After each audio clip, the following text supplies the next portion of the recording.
Hola, ¿qué tal? ¿Cómo están? Un súper gusto que estén aquí con nosotros en su programa Tiempo de Mujeres aquí en la revista Peninsular.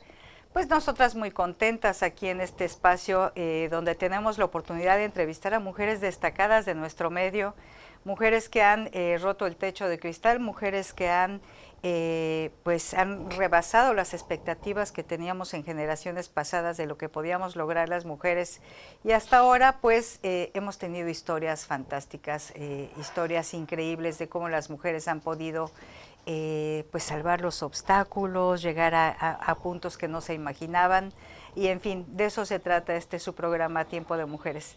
En esta ocasión pues tenemos la presencia de otra querida amiga desde hace mucho tiempo, nos conocemos hace seguramente como 30 años, ahorita lo aclararemos. No, tú eres mucho más joven que yo.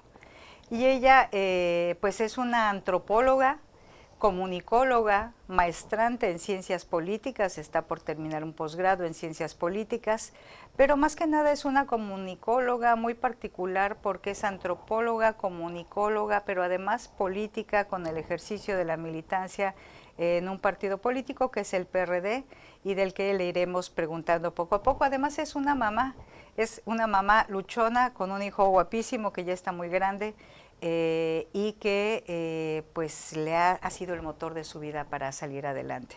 Así es que mi querida Adriana, súper venida a tu programa Tiempo Muchas de Mujeres, gracias. un súper placer tenerte aquí. Y Adriana, bueno, el nombre completo, ¿verdad? Danos todos tus nombres y apellidos, incluyendo el materno, porque es fundamental. Dominga Adriana Vargas León. Eres Dominga. Soy Dominga. Vea nada más de lo que se va Firmo. enterando uno. Entonces, ay, Firmo Dominga y me gusta. lo firmas Sí, además. sí. Ve nada más, pues aquí con nuestra querida Adri, alias Adri, Adriana, que además tiene un programa ya de muchos años, ahorita nos vas a platicar, Adriana, que se llama Café de Café, prensa. Café de Prensa, donde déjenme decirles que he tenido pues la oportunidad de ser entrevistada por ella, porque ella ha entrevistado absolutamente a todo mundo en nuestro medio. He estado allá en su programa algunas ocasiones y esta es la primera vez que me toca tener la oportunidad de sacar los trapitos personales, profesionales y políticos de una mujer que ha hecho un trabajo destacado en nuestro medio. Adriana, bienvenida, y lo primero que preguntamos es, descríbenos quién es Adriana. Pero la Adriana desde niña, desde tu infancia, de tus padres, dónde naciste, qué referentes tuviste que te fueron guiando, o cómo encontraste este camino de la comunicación, la política y la antropología. Pues primero que nada agradecerte. Y tengo que decir también que es un reto para mí estar acá siendo entrevistada. Además en un ámbito de una forma muy personal es algo que yo no suelo hacer, ¿no?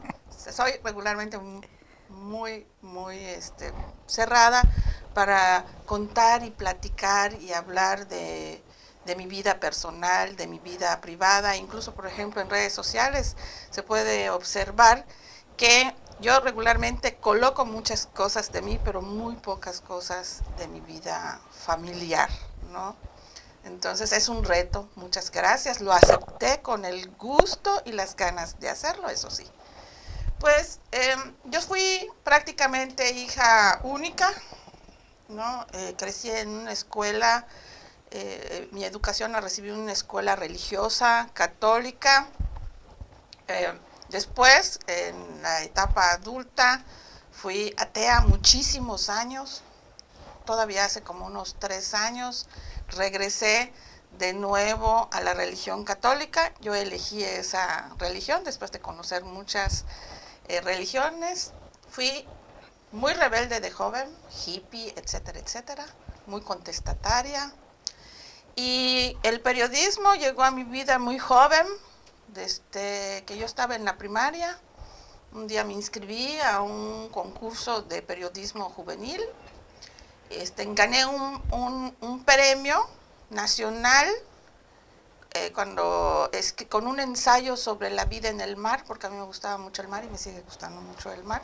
Entonces leía mucho sobre esos temas Y así comenzó esta larga historia del periodismo. Me gusta el arte, me gusta la cultura. Entonces, yo no fui una niña que jugara con muñecas y todo, no sé por qué, pero no me gustaba. Sí tenía, pero no me gustaba, no tenía mucho interés por eso. ¿Qué me gustaba? Tirarme en el piso a leer el diccionario. ¿Te acuerdas? No. Sí, sí, eso me gustaba. Y entre otras cosas, ¿no? Pero una de las cosas que más me gustaba era eso. Me tiraba en el piso a leer el diccionario y antes habían una enciclopedia de 12 tomos de selecciones. Sí, cómo no. Me encantaba. Y la otra cosa que me gustaba mucho era leer cuentos y poesía. Y me tiraba en el piso a leer cuentos y poesía. Los libros de mis tíos, que casi son de mi edad, ¿no? Y eso me gustaba mucho. Eso era lo que hacía. No veía casi televisión, muy poca. No me interesaba. Siempre fue una niña muy ensimismada, ¿no? Y una cosa muy importante que yo le agradezco a mi mamá, que a mí en mi casa nunca me prohibieron nada, nunca me dijeron cállate, jamás, mi mamá nunca me dijo cállate, nunca fui una niña maltratada, nunca me pegaron, así que yo me acostumbré a ser libre, a decir lo que me da la gana y hacer lo que me da la gana sin ninguna clase de censura. Sí, ¿cómo decides entrar a antropología, por ejemplo, que es una carrera que generalmente, pues los padres a veces dicen, bueno, niña, ¿y de qué vas a vivir, no? Bueno, pues es que yo quería ser periodista después de que gané ese Premio Nacional de Periodismo en la infancia, ¿verdad? Pues yo quería ser periodista, me fui a la Ciudad de México para estudiar periodismo y con la mala fortuna de que allí me secuestran y el secuestro hace que mi familia diga, pues regresa a Mérida. Yo no quería regresar, pero mi papá me dice, regresa, anda a ver a tu mamá para que vea que estás bien, que estás sana y luego vuelves a México, pero yo no tengo dinero, le digo, para volver. No, yo te pago el regreso. Nada, solo fue una estrategia para que yo venga a Mérida y me quedé en Mérida, porque era muy peligroso que yo estuviera allá, porque las consecuencias posteriores a un secuestro suelen ser muy difíciles. Claro. ¿No? Entonces, pero bueno, en aquellos entonces el alma se me paseaba en el cuerpo, ¿verdad? Y el shock postraumático fue muy leve, ¿no? O sea, más bien me dejaba huellas positivas, porque entonces aprendí a cuidarme, aprendí a estar pendiente y atenta de lo que pasaba en mi entorno, ¿verdad? Y pues bueno, hoy por hoy soy una mujer que se cuida muchísimo y que pues yo creo que va a estar un poquito difícil de que tenga un accidente como ese, ¿no? No, finalmente, ¿no? Va forjando un tanto cuando uno tiene este tipo de desencuentros en la vida, pues también uno se vuelve resiliente. ¿Finalmente lograste entrar a una escuela de periodismo en México? En eso estaba, ¿no? Porque yo me voy de acá. Pero a ver, deja una duda nada más. ¿Secuestro de los de verdad? Secuestro de los de verdad. No me digas. Sí. Entonces, bueno, ¿cómo lo hice yo? La verdad, o sea, casi no hablo del tema porque primero que nada ya tiene muchísimos años que pasó. Segundo que nada, es un tema verdaderamente difícil, claro. Pero sí puedo decir que nunca en ningún momento perdí el control de mí, que todo el tiempo estuve pensando qué hacer y qué era lo mejor para mí y para mi familia también, ¿verdad? Y tuve la buena suerte de que uno de los secuestradores, ¿verdad?, se volvió mi amigo y entonces empezó a proteger de los otros secuestradores, ¿no? Y así fue como logré salvarme, ¿no? Pero pues bueno, o sea, no es sí, claro. algo fácil, ¿no? Yeah. Y la verdad de las cosas es que yo creo que lo que me protegió era en que de verdad el alma se me paseaba en el cuerpo, o sea, yo muy tranquila, no tenía miedo.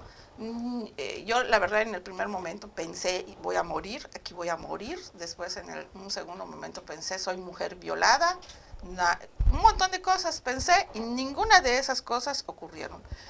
pero pues sí tuve un encuentro, digamos, con la muerte porque lo pensé. Claro. Y en el momento que lo pensé, empiezo a ver cómo pasa toda, como en el cine, ¿no? En el cine, toda tu vida en un segundo. Toda mi vida en un segundo, mi corta vida en un segundo. Bueno, afortunadamente, gracias a Dios, te permitió este evento fortalecerte, supongo, después de varios, ahorita lo cuentas en 3 segundos, te agradezco pues la distinción de que compartas este evento, pero también nos muestra cómo a partir de estas duras pruebas que nos da la vida a las mujeres, pero pruebas de este tipo no son impedimento para que se detone una serie de habilidades y de herramientas que seguramente desarrollaste a partir de esta desafortunada, pues de este desafortunado encuentro. Quisiéramos que nos platiques, Adriana, bueno, finalmente cómo empiezas a ser, cómo te haces antropóloga, cómo entras al periodismo, pero para que no cortemos, quédense con nosotras aquí en Tiempo de Mujeres. Estamos con Adriana Vargas, periodista, antropóloga, comunicóloga, política, secuestrada, resiliente y empoderada mujer de Yucatán, para que nos cuente su historia. Espérese un momento, continuamos.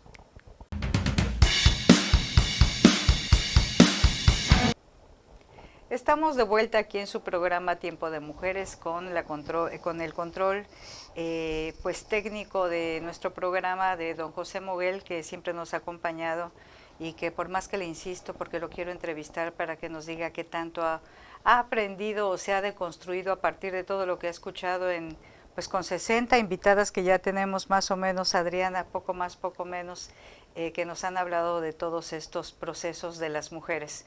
Ya lo convenceremos más adelante.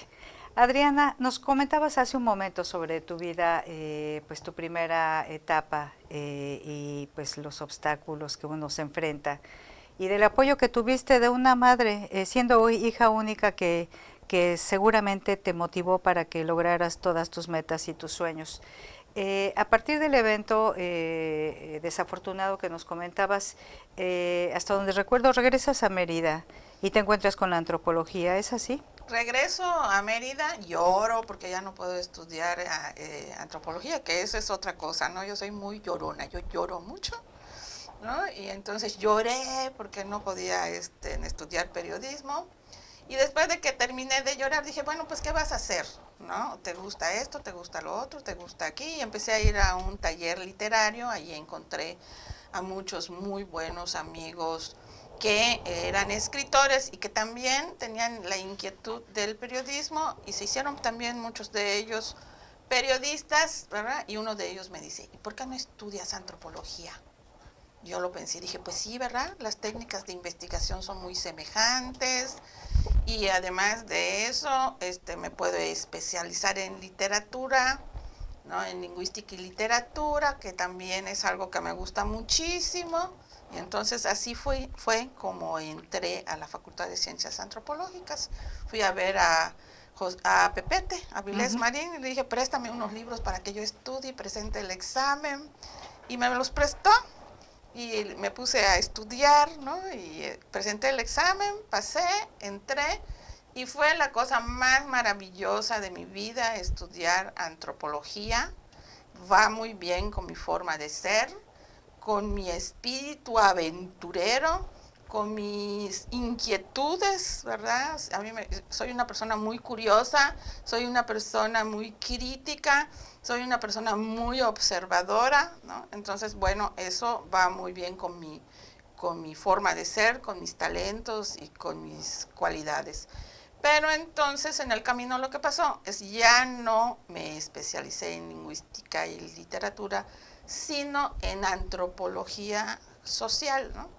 Entonces disfruté mucho la carrera, terminé la carrera, ¿verdad? Y ya yo estaba trabajando en un medio de comunicación, en la sección de cultura, y ahí pues inicio mi carrera como entrevistadora, porque en el periodismo lo que más he hecho es entrevistar a lo largo de toda mi vida es lo que más he hecho otras cosas. No, y la antropología te da todas esas herramientas para poder establecer el acercamiento con el entrevistado, hacer empatía, hay una serie de técnicas de contexto, de narrativas que son muy útiles para el trabajo periodístico.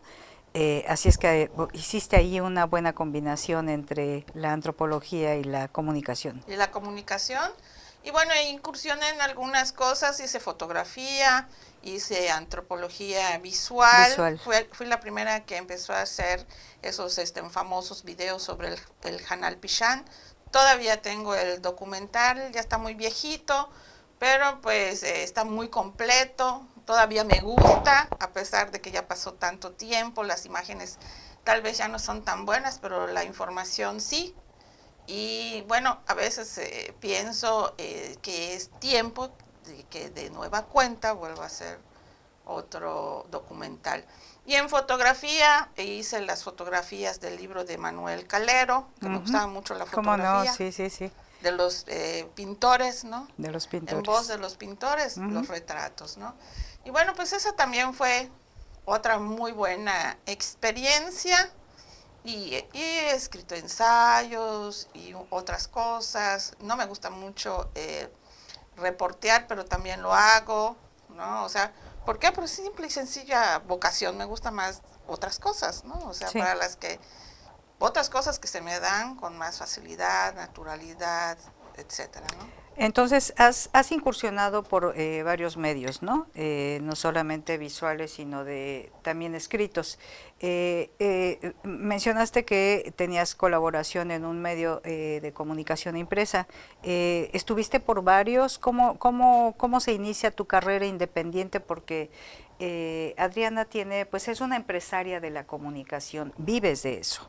Vivo de eso. ¿Cómo llegaste a esto y cómo terminas con Café de Prensa? Pues bueno, salgo de ese medio impreso, ¿no? Y yo ya no me interesé por trabajar en otro lugar, en otro medio de comunicación. Me gustó siempre ser autónoma, independiente, etcétera, etcétera, ¿no? Y me voy una temporada a trabajar en lo que era el Instituto Nacional Indigenista, en un área de investigación. Después me pasan a un área de jurídico para trabajar capacitando a los campesinos para que armen sus asociaciones civiles y demás, ¿no? Y puedan obtener recursos para sus federales proyectos. Para sus proyectos. Exacto, ¿no? Pero pues en la vida da vueltas y dije, no, yo me voy a quitar de acá porque llegó un cambio, ¿verdad? Y ya me estaban mandando a hacer otras cosas que no estaban en mis proyectos y mis planes. Entonces yo me voy a quitar de acá, dije, no, voy a ir a Mérida, porque hasta me fui a vivir en la sede ahí en Mashcanú, ¿no?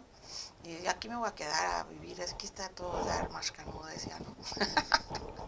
Y entonces viene este cambio y decido que ya no voy a seguir en el INI. Digo, y voy a regresar a Mérida, voy a hacer un programa cultural, de radio, etcétera, etcétera, ¿no? O sea, yo pensando en hacer un programa cultural de radio y entonces empiezo a buscar los apoyos y los financiamientos y me doy cuenta que va a ser muy difícil, ¿no? Tener un espacio para un programa de ese tipo. Y entonces es cuando decido fundar Radio Mayab TV. Soy la primera mujer que empieza a hacer diarismo digital aquí en Yucatán, ¿verdad? En un medio multimedia, ¿no? Entonces me doy de alta, voy ante el INPI, hago todas las cosas. Todos los trámites. Y los trámites, ¿verdad? Para poner una empresa en forma, ¿no?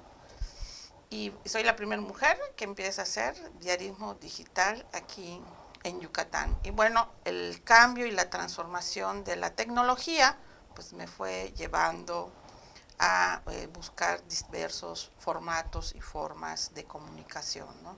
Porque la tecnología cambia, ¿no? Y a veces, aunque tú quieras seguir haciendo ciertas cosas, cada rato ya no se puede, ¿no? O simple y sencillamente ya no funciona, deja de ser del gusto del público, de la audiencia, ¿no? Entonces tienes que cambiar, ¿no? Y la verdad, hacer comunicación es todo un reto. Constantemente tienes que estarte actualizando en todos los sentidos, tienes que estudiar, no puedes dejar de estudiar. Esa es otra cosa que aunque yo ahora solo tengo los estudios de maestría que estoy concluyendo, nunca he dejado de estudiar. De verdad que tengo muchos diplomados con valor curricular, en género, en derechos humanos, en ciencias políticas, en un montón de cosas, ¿no? Entonces, nunca he dejado de estudiar porque me gusta comunicar en la forma adecuada y correcta, ¿no? Y la maestría también la hice por eso. Y en el tiempo que fundo esta empresa, empiezo a colaborar con el PRD, ¿verdad? Y ahí me quedo como jefa de prensa del PRD por mucho tiempo. Me gusta mucho también la actividad política, ¿verdad?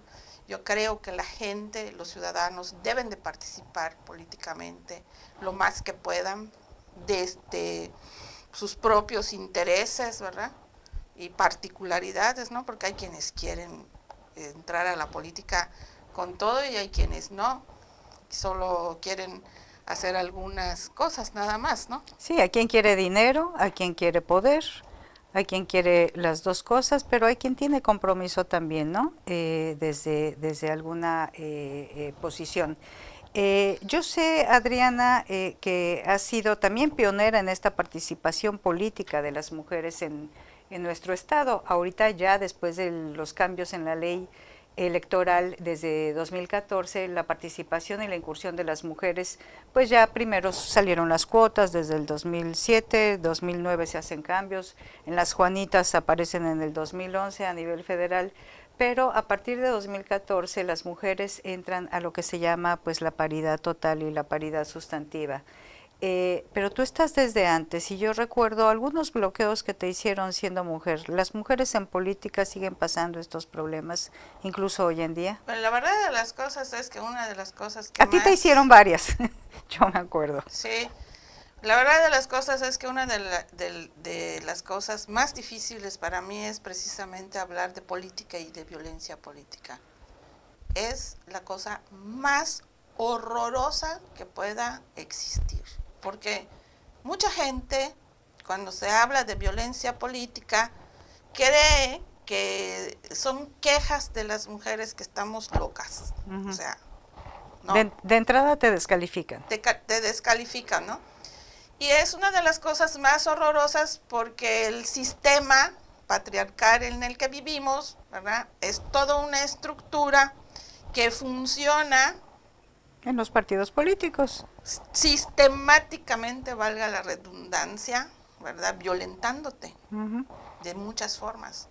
O sea, desde el plano simbólico hasta planos muy concretos, ¿no? O sea, cómo te visualizan, qué hacen para impedir tu participación política, ¿verdad? Es lo concreto, ¿no? O sea, decir que eres una persona sentimental o loca o sea, las cosas que suelen decir de las mujeres para descalificarnos cae en el plano de lo simbólico, ¿no?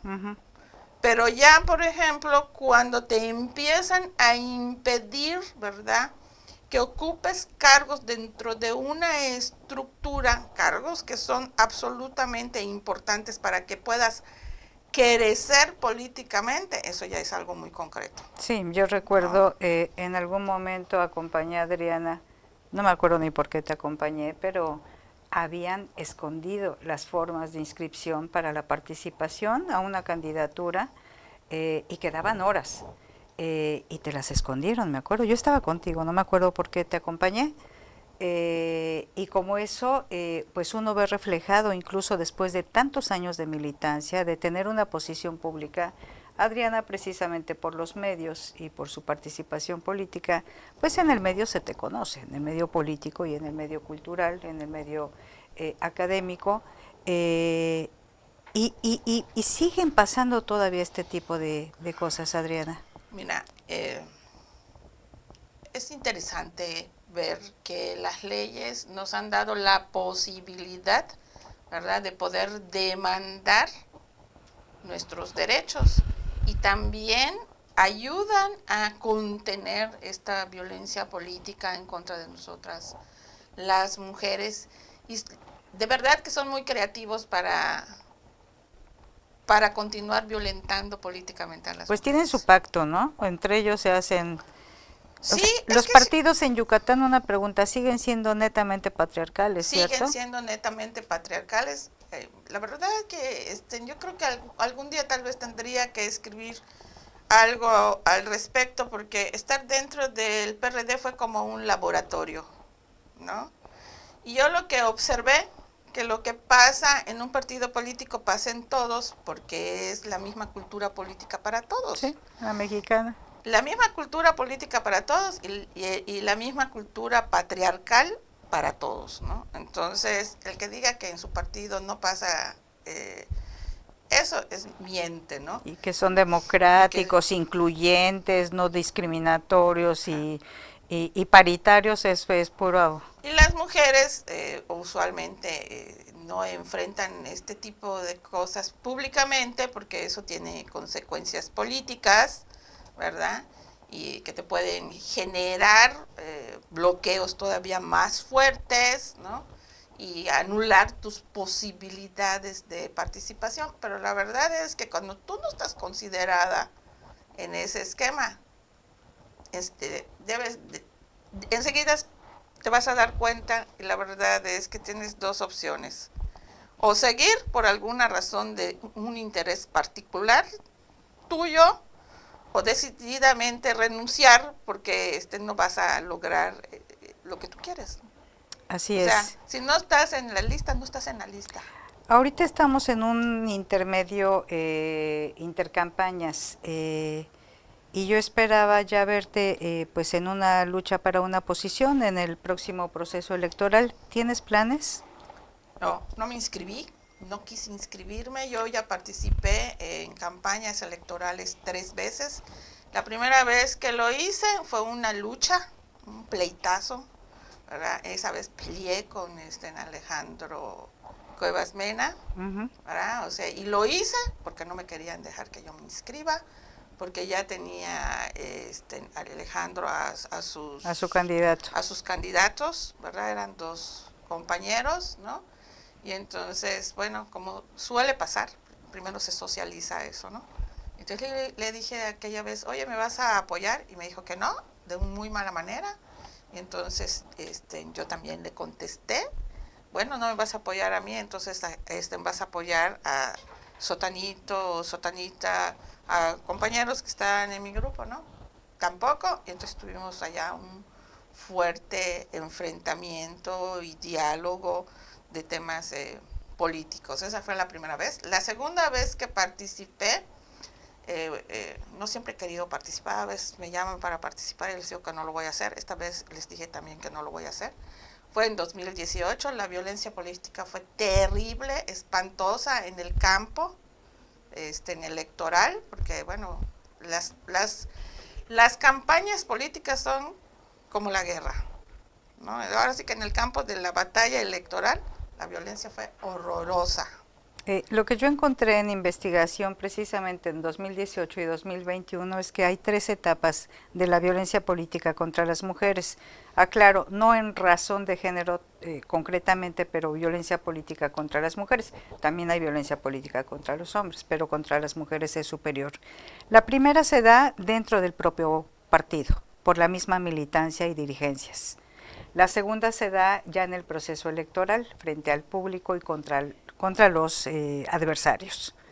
Y la tercera se da cuando logras obtener el cargo, incluso si no lo tienes, y sigues siendo violentada, no solamente por el partido, sino también por la comunidad. ¿Esto lo percibes así? Totalmente, por eso te digo, esa fue la peor, ¿no? Es la que duele más, la primera, porque es la de tus propios correligionarios. Porque en el campo de batalla mis compañeros me hacían contracampaña, ¿no? Y además los propios compañeros que por sus propios intereses se habían aliado con otro partido y entonces yo les estorbaba, ¿no? Y bueno, hicieron todo lo posible porque yo pierda y perdí. Por esa vez también le disputé la pluria a Alejandro.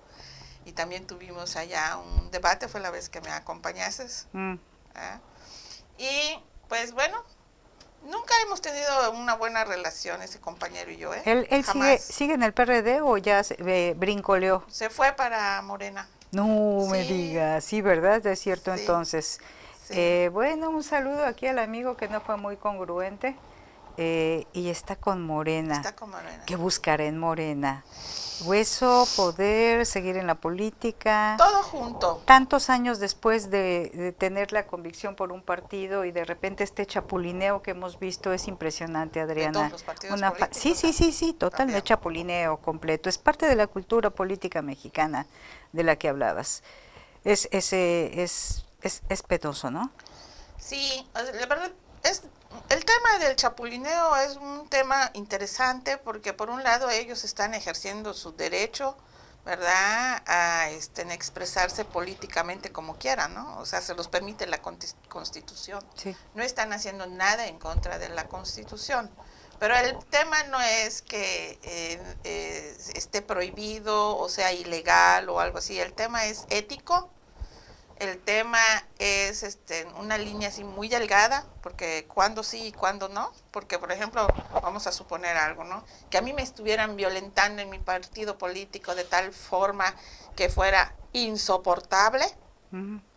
Pues si yo me voy a otro partido, cualquier otro partido, se podría entender. O sea, sería una cuestión de convicción de ya no permitir más la violencia, ¿no? Claro. Pero si yo lo hago porque quiero obtener algún beneficio económico, pues así ya no tiene nada que ver con tener una convicción, principios políticos, ni ningún compromiso con la ciudadanía. Con la ciudadanía, que finalmente pues la política se supone es para ello. Pues dense cuenta el polifacético camino que ha tenido que pasar Adriana, que ha vivido. Ha sido una maravilla de experiencias, obviamente, en tu vida.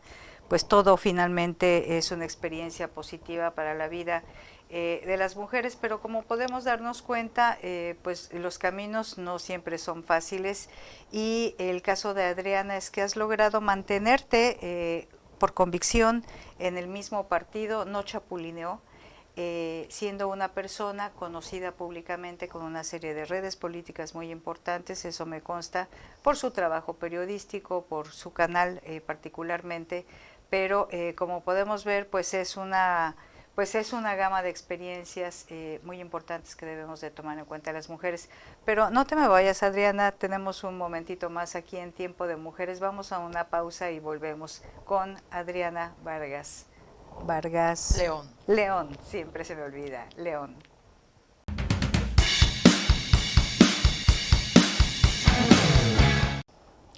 Estamos de vuelta aquí con Adriana Vargas León, pues es una conocida comunicóloga de nuestro medio, tiene su programa Café de Prensa. ¿Desde cuándo lo tienes, Adriana? ¿Cuántos años? Yo creo que son como 17 años ya. 17 años sí. Ya, es impresionante. Dinos dónde lo encontramos para que la gente que no te conoce te busque. En Radio Mayap TV, en las redes sociales del Facebook de Radio Mayap TV, ahí pueden encontrar los programas y bueno, próximamente lo vamos a tener también en YouTube. En YouTube también. Sí. Pues ahí saben, ahí estarán las entrevistas, son largas entrevistas muy amenas, muy cómodas, para que las puedan compartir con las personas, amigos, familiares. Adriana, nos fuimos muy rápido en tu carrera política y la comunicación y la antropología. Antes que nada más dinos, eres mamá, ¿cuántos años tiene tu hijo, que es un joven guapísimo? Mi hijo tiene 16 años. Ya tiene 16. Ya. ¿Cómo has logrado compaginar este papel de madre y profesional? ¿Quién es tu hada madrina? Mi mamá, por supuesto. Claro. Mi mamá siempre, mi mamá la verdad de las cosas es que es como el estereotipo, ¿no? La mamá que siempre está junto a ti, pase lo que pase, ¿no? El ángel que nos acompaña a todas las mamás. Exacto, ¿no? Así es, ¿no? Entonces yo estoy segura que me pueda abandonar todo mundo. La única que nunca me va a abandonar es mi mamá. ¿Y por qué? Porque a lo largo de mi vida, ella siempre me lo ha demostrado cuando han habido circunstancias difíciles, ¿no? Entonces, la que me ha ayudado un montón con mi hijo es mi mamá, ¿no? Pues ahí está, uno de los ángeles sin los cuales las mujeres que trabajamos no podríamos sobrevivir. Adriana, nos fuimos muy rápido por tu vida profesional, pero no nos dijiste, yo sé por qué entraste al PRD, pero sí me gustaría que lo comentaras rápidamente con la gente, porque tenías una convicción, tenías una meta, un proyecto. Sí, yo inicio en esto porque primero que nada no me gustaba que diga la gente es que todos los políticos son iguales y para qué hacemos política, es una cochinada la política. Yo la verdad veo distinta la política. La verdad yo pienso que la política es un lugar maravilloso para hacer para proyectos, sufrir, para luchar, ¿verdad? para Por luchar, la sí, ciudadanía sí, sí. y para concretar cosas en favor de Proyectos. de la ciudadanía, ¿no? Que no, a mí no, yo no concibo permitir que otros decidan por mí. Yo no concibo no hacer nada para cambiar mis circunstancias. No lo puedo concebir, ¿no? Entonces, si no te gusta la política, yo siempre le decía a la gente y lo sigo diciendo, pues haz política. Si te parece que los políticos son demasiado corruptos, haz política y quítalos de allí, ¿no? Hazlo tú, ¿no? Participa, ¿no? O sea, no te quedes con los brazos cruzados, no te gusta lo que hay, haz algo para que cambie, ¿no? Y entonces por eso entré, porque a mí no me gustaba lo que había y quería colaborar, ¿verdad? De alguna forma para hacer algo que fuera, pues por el bien común, ¿no? Mejor para todos, sobre todo porque yo siempre también he sido feminista, yo no aprendí el feminismo en los libros, yo lo aprendí viendo a mi mamá, viendo a mi abuela. en tu propia ruptura, ¿no? A las mujeres de mi casa, ¿no? O sea, y de tu época. Y de mi época. Mi abuela todo el tiempo la escuchaba, ¿no? Con muchos consejos, ¿no? A su manera, ¿no? Y decía, una mujer no tiene por qué aguantar a un hombre, ni por sus hijos, ni por nada. ¿Eso te decía tu abuela? Sí. Uy. Por eso tiene 2 buenas manos y 10 buenos dedos. No, a mí me decía lo contrario mi abuelita. ¿Sí? Mi abuelita y mi tía a mí me decían, tienes que sacrificarte, así te estés ahogando, tienes que sacrificarte por tus hijos, por los demás. Hasta que un día mi papá llegó y dijo, a ver, no, espérate, primero tienes que estar bien tú para poder ayudar a los demás. Así es que primero estás tú. Entonces, claro que eso lo aprendí hasta después de los 30, pero todos los años previos, pues mi abuelita me dijo, el sacrificio es lo más importante. Y pues sí, uno tiene que hacer todo por los hijos, pero también tienes que estar bien, ¿no? Claro, por supuesto, ¿no? Es muy difícil ser mamá. Y ser mamá que trabaja, y ser mamá que hace política, y ser jefa de familia, ¿verdad? Y tener toda la responsabilidad con un mundo que está totalmente en contra tuya porque no hay condiciones para que tú puedas ser autónoma e independiente, que todo el tiempo te está diciendo cómo ser tradicional. Yo no tengo nada en contra de lo tradicional, hay cosas tradicionales que a mí me gustan mucho. Ay, una no, de esas es claro, la familia, ¿no? La familia. Pero a mí no se me da ser tradicional, nunca, me canso horriblemente, ¿no? Por ejemplo, mi mamá cocina espectacularmente bien, yo me sé todas las recetas habidas y por haber, me las enseñó mi abuela, me las enseñó mi mamá, todos en mi casa cocinan, mi mamá, mis tíos, mi hijo, todos, la única que no cocina soy yo. Y lo intenté, pero cuando terminaba de por cocinar, eso nos invitas pizzas en las sí, reuniones. Sí. No, pues voy a hacerme más amiga de tu mamá. Sí. Porque solo nos invita pizzas, ¿eh? Es verdad, ¿no? Y pues lo intenté y me di cuenta que cuando terminaba de cocinar me sentía extremadamente cansada, me dolía todo el cuerpo, etcétera, etcétera. Me di cuenta que en realidad yo solo disfruto de la gastronomía, yo solo disfruto del tema, ¿verdad? Que lo aprecio mucho porque enseguida me doy cuenta cuando algo está muy bien hecho y cómo está hecho, pero que no me gusta cocinar pues porque no hasta me enfermo. Pero sí te gustaba el proyecto cuando iniciaste la política, porque tenías un proyecto. ¿Cuál era? En Bueno, algún momento, me acuerdo, me lo comentaste. bueno, llegué a hacer hasta un programa de gastronomía en Café de Prensa, ¿no? Y tratábamos los temas políticos, culturales y todo, mientras les platicaba las recetas de cocina, ¿no? Pero hasta ahí, y me gustó mucho porque fue un proyecto con mi mamá. Ella era la de las recetas. Y tú la de la política. Sí. Entonces fue un proyecto muy bonito, digámoslo así, familiar, ¿no? O sea, con mi mamá, a la que quiero tanto y amo tanto, ¿no? Y que el tema, volviendo al tema de la política, ¿por qué entro a la política? Porque primero, no me gusta quedarme de brazos cruzados permitiendo que los demás decidan por mí. Hasta por eso me he divorciado. Porque un día llegó mi esposo y me dijo que nos íbamos a ir a vivir a África, ¿verdad? Y que ya estaba todo listo para que nos fuéramos a vivir a África. Yo me molesté muchísimo porque, bueno, ¿y tú a quién le preguntaste si yo quiero ir a África? No. ¿No? Pero aunque fuera Izamal, o sea, ¿Así? se pregunta, ¿no? Se pregunta, claro, ¿no? Entonces, a mí no me gusta que decidan por mí, entonces por eso entré a la política, para que no decidan por mí, ¿no? ¿Pero tenías en mente alguna propuesta legislativa o...? Porque pues también quería legislar porque pues, al ser feminista, ¿verdad? Y estar haciendo mi tesis sobre el divorcio, pues había encontrado en la legislación un montón de cosas en donde se veía que culturalmente nos estaban limitando a nosotras las mujeres y que nos estaban tratando de una forma diferenciada que no nos favorecía, ¿no? Esa fue una inquietud, ¿no? Pero ya estando en la política empezaron a surgir otras inquietudes y a lo largo de las campañas que he hecho las he presentado y de verdad que he visto que han retomado temas de las cosas que he planteado durante las campañas y en las propuestas, ¿no? No gané, pero la verdad es que sí he sido un motor de cambio y lo tengo que decir porque, o sea, creo que soy una de las mujeres más invisibles que hay, ¿no? Entonces un día me di cuenta que soy una de las mujeres más invisibles que hay y que sí ha hecho muchas aportaciones al desarrollo social, cultural y político de Yucatán. Entonces dije, bueno, estás muy mal, porque sí, eres feminista, pero tú no te ves. Sí.